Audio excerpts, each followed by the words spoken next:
नाज़रीन किराम अस्सलामु अलैकुम वरहमतुल्लाहि वबरकातुह। आप जानते हैं फितनों का ज़माना चल रहा है। ईमान पर कायम रहना कितना मुश्किल है, ये आज कल जो तरह तरह के वाक़यात रूनुमा होते हैं उससे ये बात समझ में आती है। साथ में मेरे एक वीडियो देखते चलें कि ये एक स्कूल की टीचर है और किस तरह से बच्चों से पूजा पाठ करा रही है। छोटे छोटे बच्चे, ये छोटे छोटे बच्चे मुसलमान बच्चे, और आप ये जानते हैं मुस्लिम घराने में पैदा होने वाला बच्चा मुस्लिम, मगर अब उसकी ईमान की हिफाजत की ज़िम्मेदारी, वो तो अभी छोटे हैं, क्या माँ बाप की नहीं बनती? ये माँ बाप की ज़िम्मेदारी बनती है। आखिर हो क्या गया कि मुसलमानों के अंदर हर चीज़ की कदर व कीमत है। एक मोबाइल लेता उसको कवर लेता है, इसी तरीके से कोई गाड़ी ले उसका कवर लेता, अब तो मकानों को भी कवर किया जा रहा है।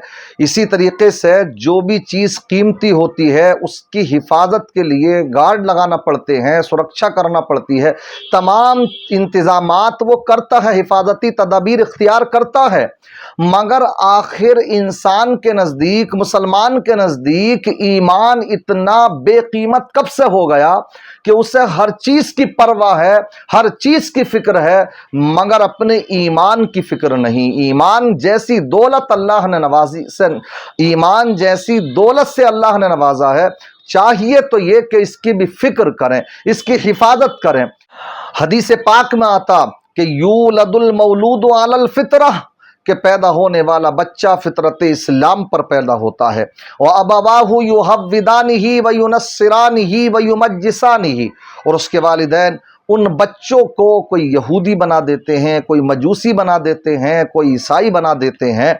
इसका मतलब फितरत इस्लाम पर पैदा है बच्चा पैदा होने वाला, लेकिन उसके वालिदैन उसका रुख कहीं से कहीं मोड़ देते हैं। इसलिए इंसान को अपने ईमान की फिक्र करना चाहिए।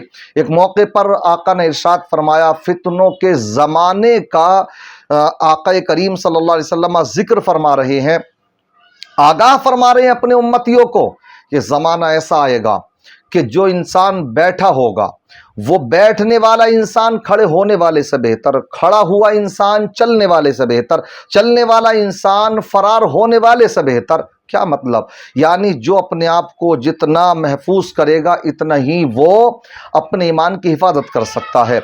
जितना जो इधर आधर भागेगा, कभी किसी को सर्च कर रहे, आता अलिफ से या तक नहीं है, और कोई बात आ जाए सब मैं तहकीक कर रहा हूं। तहकीक का मतलब क्या समझते हैं? ये बीमारी आजकल नौजवानों में बहुत फैली, जिसकी बुनियाद पर ना जाने कितने नौजवान आज राह रास्त से भटक चुके कि साहब तहकीक चल रही है। काय की तहकीक चल रही है? तो कभी किसी को सुनने हैं, कभी मौदूदी को, कभी चकलालवी को, तो कभी शिया को, तो कभी राफजियों को, कभी खारजियों को, तो कभी नासबी को, कभी नासबी को, तो कभी इंसान बदअकीदा लोगों को सुनता है, देवबंदियों को, वहाबियों को, किसे किसे गुस्ताख रसूल को सुनता नजर आता। नतीजा क्या निकला? मिला क्या कौम को आज? जो अहले सुन्नत वल जमात थे, जिनका वजूद अब से तकरीबन 1.5-2 साल नहीं था, आज उन गुमराह फिरकों के पीछे चलने वाली भी अच्छी तादाद मौजूद हो गई। इसलिए ईमान की फिक्र करें। क्या ये हदीस नहीं है कि आका इरशाद फरमाते हैं, एक वक्त आएगा इंसान सुबह को ईमान वाला होगा, शाम को काफिर हो जाएगा, शाम को ईमान वाला होगा, सुबह को काफिर हो जाएगा। ये बच्चे जब स्कूल से निकले होंगे तो ईमान वाले होंगे, मगर इन बच्चों को क्या मालूम कि हमारे ईमान का तोता आज हमारे वालिदैन के ये अच्छी तरबियत ना करने की बुनियाद पर निकल जाएगा। उन्हें क्या मालूम कि जब वो स्कूल जाएंगे तो उनसे क्या कराया जा रहा है।